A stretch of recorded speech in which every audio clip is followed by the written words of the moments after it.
All right, people. So here's a video I'm putting together, another TuneECU tutorial, because I've been getting really good feedback on my September 10th map. Actually had a user reach out to me that he's been using it and compared it to his DNK tune, and he prefers my tune. So the one he paid $250 for, supposedly done on a dyno and custom, versus the one that I put together here on my computer. Yeah, he prefers mine. So let me go into how I arrived at this and why I made the changes I did and why you feel such a big difference on a map like this. So I'm doing this through an Android emulator, just so I'm not trying to show you a little tiny screen. I can use the 42-inch screen here on my PC. So what I've done is we'll go ahead and open up 31127. So that's the US and Canada map for the 2022 Speed Twin. You got your fuel tables, you got your L tables, we go down. This is where we get into ignition timing. And so some of the tweaks that I'm going to show you are some of the things we added here. Because what you'll notice here is you'll see up to 6,500, you'll see your timing go up, then there's a gap. Same thing for the rest of the gears. But then when you get into your throttle tables, your ETV tables, you'll notice right around the same point, all of a sudden it starts pulling. So there's a couple things that they're doing here to castrate the top end power, as well as lots of other places. And so it's a combination of timing. It's a combination of these throttle tables. So for those, if you haven't watched my other videos, what you've got is on an old cable, you twist the throttle, and that throttle had a cable that ran down to the throttle bodies. And so when you twisted it to 50%, it physically yanked open the throttle plates to 50%. That doesn't happen anymore on modern bikes. So there's your throttle position that you're asking for it. So you twist the throttle to 100%, but on the Speed Twin, it's only actually giving you 90.7%. And at that, only up to 4,400 RPMs. And then it just starts pulling power. So you might feel the bike is kind of nice and torquey and pulls down low, but then it just kind of tapers off towards the top. This is why. You can keep it at 100% throttle. It doesn't matter. You twist that thing till it stops and twist it a bit more. It doesn't matter. The ECU is going to read that 100% twist, and it's going to go, yeah, I know you're asking for 100, but we're only going to give you 90.7. And then at 4,400, I'm going to start pulling back until you're down in the 70s. There is a lot of power sitting here waiting on the bike, waiting to be unlocked. It's also down in these tables here in your mid-range. When you dial it up to almost 31%, it's only giving you 21%. When you ask for 23% power, it's only giving you 14. When you ask for 46, it's only giving 38. You only start getting to a linear throttle pull up here. And even then, it's still held back. So here's the map that I made. So here's what I'm going to do. I'm going to actually, let's not open. Let's go ahead and compare so I can show side by side. So I'm going to go compare to my September 10th. Now, when you're going through your tables here, what you'll see is anywhere that there's a difference, there's going to be a little white dot in the corner. So I haven't changed the fuel tables here. What I did on the fuel that we'll get into, I'll have to open up the map directly. For some reason, the compare feature doesn't show over there, but I'll show you the trims that I added. So we did a couple things. I left the fueling here alone. We're going to do that for the trim tables. Left the L tables alone. Now you'll see that there's some dots here. So what you're seeing now is the 31127, and then the one that's behind the scenes is mine. And it's showing me that mine has some differences. Well, what are they? Well, when you click on the screen and you hold it, it'll then highlight and show you what the differences are. So it was pulling ignition here, along with those throttle limitations, and pulling a little bit here. I've reversed that. So I've given that timing back to where that should have been. And it does the same for gears 2, and it does the same for gears 1 through 6. I didn't worry about neutral because how could you be in, you're not gonna be sitting there in neutral up here. And those values were actually higher in neutral, ironically, than when you were driving. And that's because it doesn't matter in neutral. What matters, the timing, is really just kind of down here in that, that area for the most part. But yeah, so anyway, so we went ahead and we added in that timing. That's going to help a little bit with power up there, and it has. Then we're going to go into your ride-by-wire. So on our bikes, ETV1 is rain mode. Now, rain mode, you want to leave where it is. There's no reason to soup up rain mode. Rain mode serves a purpose. So if you're in some sketchy, traction type areas, let's really soften the power. And you can see that here where you're like, all right, I want 46% power and it's only going to give you 26.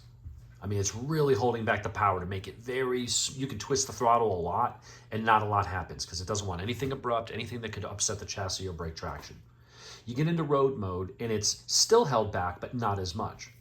Now you'll notice that there's some dots here. Okay, well, what did I do to road mode? With road mode, all I did was, you see how it starts tapering off here? You're at 52% and then it tapers off. You're at 64.3 and then it tapers off. It tapers off, it tapers off, it tapers off. I didn't do anything down here. So for road, all I did was made it linear.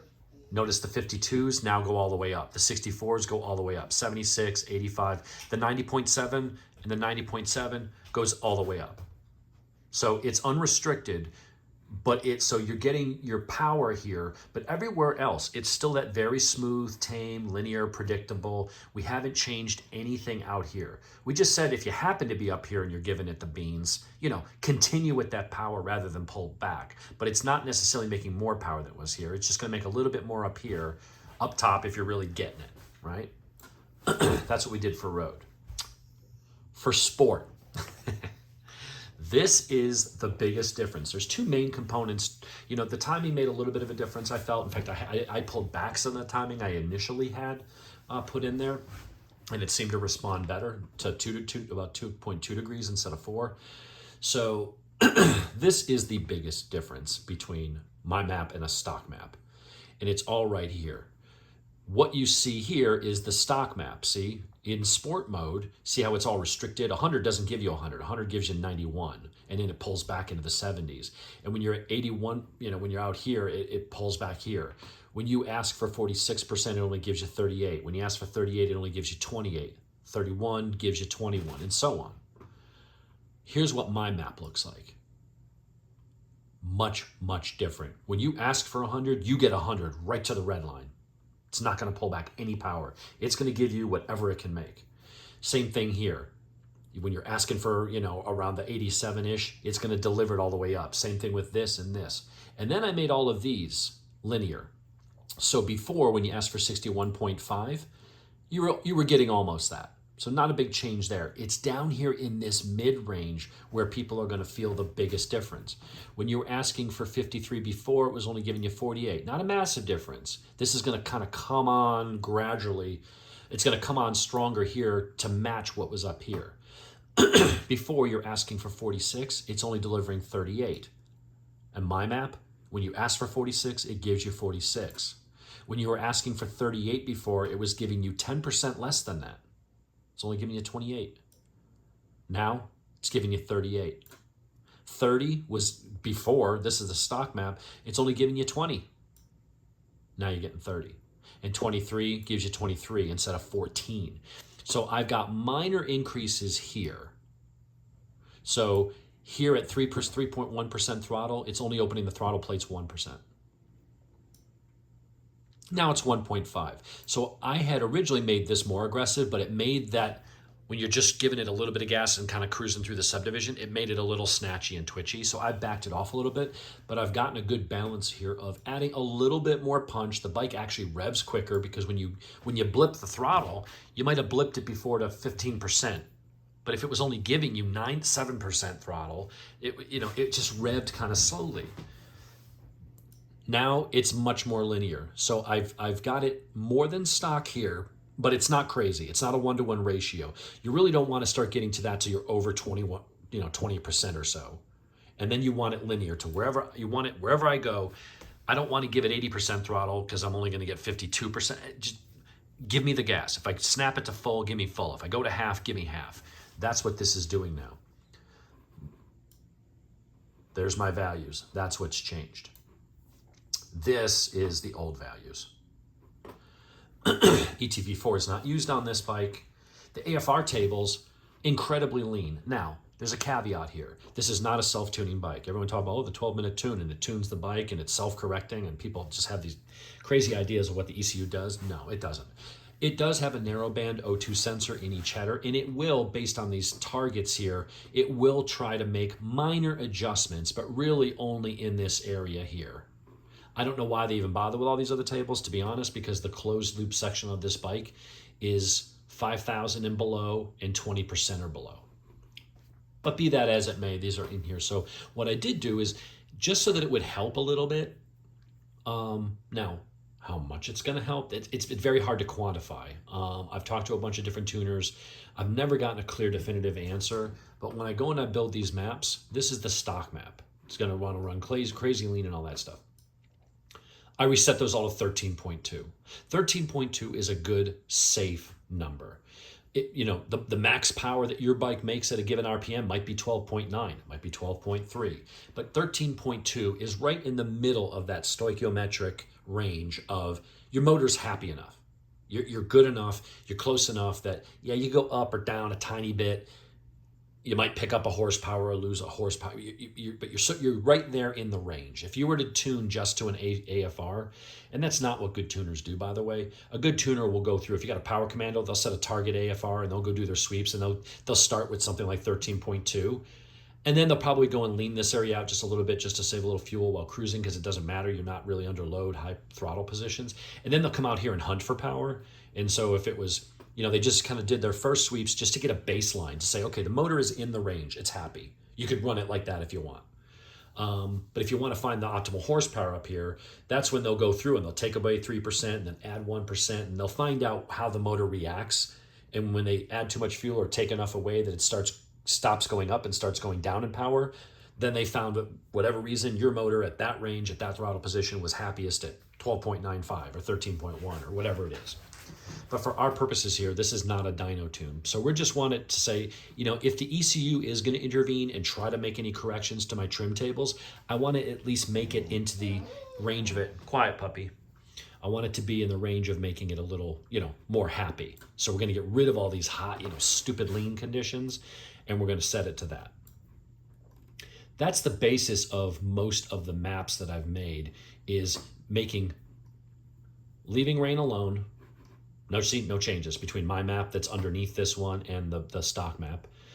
Unrestricting and just getting rid of these drops in road mode.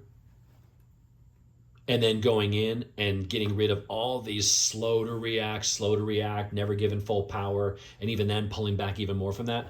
We get rid of that. And this is what we're doing now. It's, you ask for it, you get it. No holding back. The other major thing that I do with these maps, oops, wrong direction. Let's go up. Come on. It's slow to react to my mouse because this is, made for an Android tablet and touchscreen. So, is if we go to the left, is a trim tables. So what I'm going to do is, it doesn't show the compare feature when I do that, so I'm just going to open up my September 10th. Here's the trims I'm using. So if you wanted to build this own map, you could actually go through and look at, you can freeze frame, pause the video and look at the values that I've got on those ignition tables, things like that. These are the trims I'm using. These are the areas that are typically lean. So what I've done is I've just basically dumped some fuel down in this range and then start tapering it off. But I'm giving a little bit more fuel to the bike everywhere. Now, is this on a dyno and scientific? No. Because up here, it might want 7 here. It might want 9 there. It might want 1 there.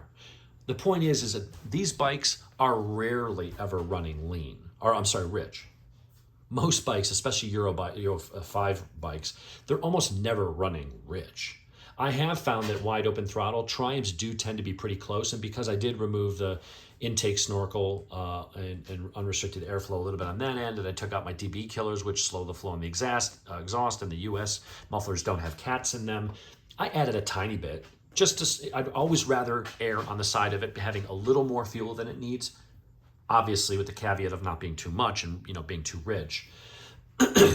But so far, running this map on my bike and flashing this to the bike, it's running brilliantly. And that's what the guy on the Facebook group that had a DNK tune that he paid for, and he's running mine, and he's like, overall, my map's better. Well, my map is basically just going based on what I've seen on Triumphs over the years and adding a conservative amount of fuel to the areas that are typically lean, because I would always have the motor be a little bit more fuel than it needs, then be running lean. It'll help the motor run cooler. Yeah, you might burn a tiny bit more fuel. Maybe your MPG drops by one. I don't care. I don't care about MPGs. If I did, I would buy a Prius. So this is the map that I made, and this is the one I am currently running. And I was thinking of putting my bike on the dyno and seeing how close I get it. To be honest, my bike is running so well right now with this setup, with these trims,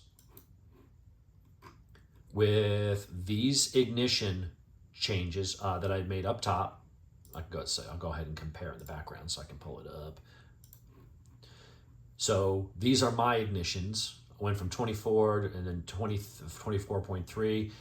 The stock one had pulled a bunch of timing. It was adding timing and then it pulled it and then it went back to adding it. I don't know why, but mine responded nicely. I get a nice pull between here now. Very smooth, pulls right hard into the rev limiter. It doesn't feel anemic like it's gasping like it used to. And then really the biggest difference, and this is where I think DNK does something very similar. She doesn't have every Triumph. She hasn't thrown every Triumph with every exhaust combination on the dyno and made a custom map. She doesn't have her own dyno, and she doesn't have that ability. I think she's got a local tuner that she works with, and she's put some bikes on the dyno with some exhaust combinations. But I think a lot of what she's doing, the biggest thing are these tables here, ETV3 and Sport. Well, at least in this case, on this bike, on the Speed Twin. These changes here, going from these very slow, very held back settings to something like this is what you feel. It's not that the bike makes more horsepower as a whole. The motor makes what it makes on the tune that it has. But there's what it's capable of making, and then there's what the bike allows it to make. In rain mode, it doesn't let it make much. You give it 30% throttle and it gives you less than 20. I'm sorry, it gives you almost 40% throttle and it gives you less than 20. So when you're at 4,000 RPMs at 40% throttle, your bike might be making 25 horsepower. When you get into Sport, now it's making 40 horsepower or whatever. When you use mine, it's a bigger difference because before it was giving you 10% less. Mine gives you 10% more.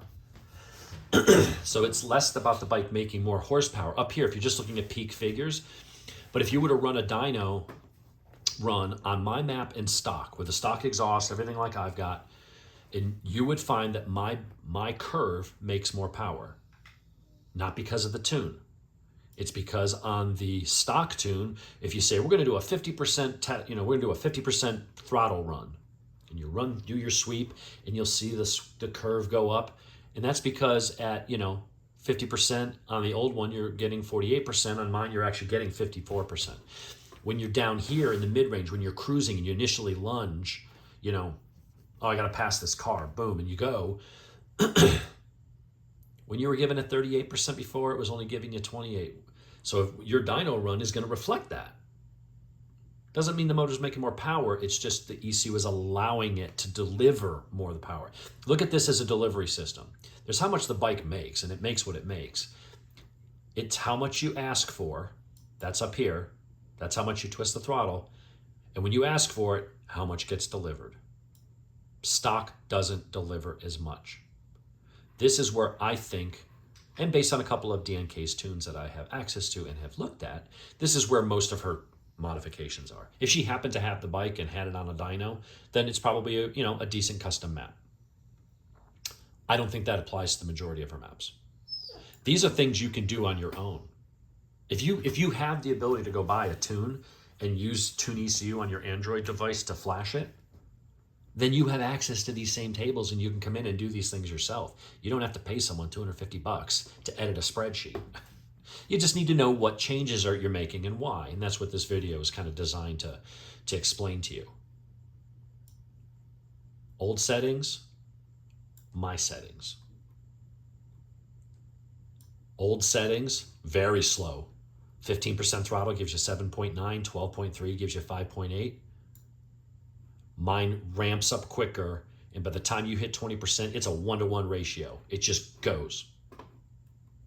And then, of course, you've got small ignition tweaks, which helps. It's it all adds up, a little bit here, a little bit there. But then the other thing that helps, fuel trims.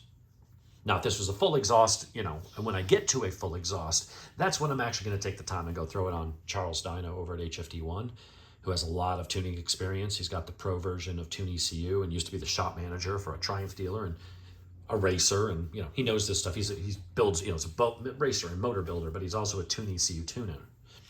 So when I get that set up, then we're going to go in and we're going to do a full custom dyno map, which I will also make available.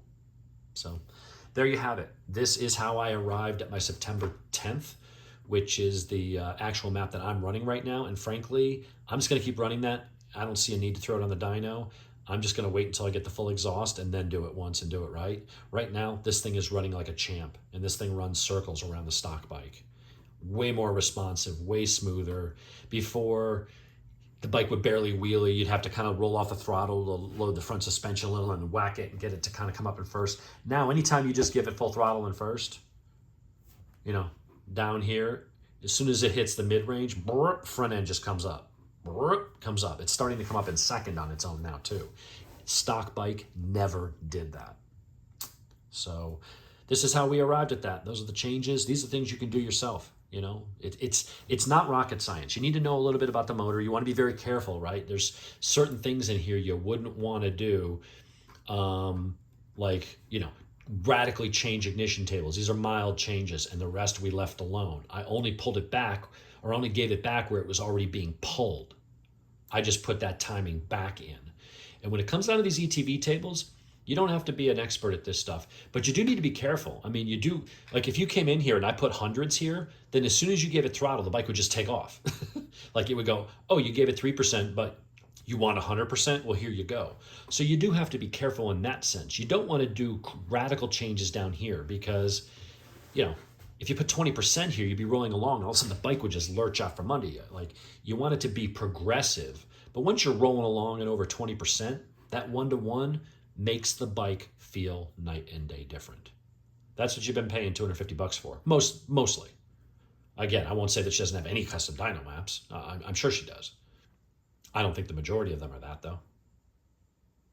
In any case, hope this educates you and hope you get some value out of this. I'll put this under the Dave's Garage heading and upload this. But if you got any questions, shoot them in the comments. Let me know.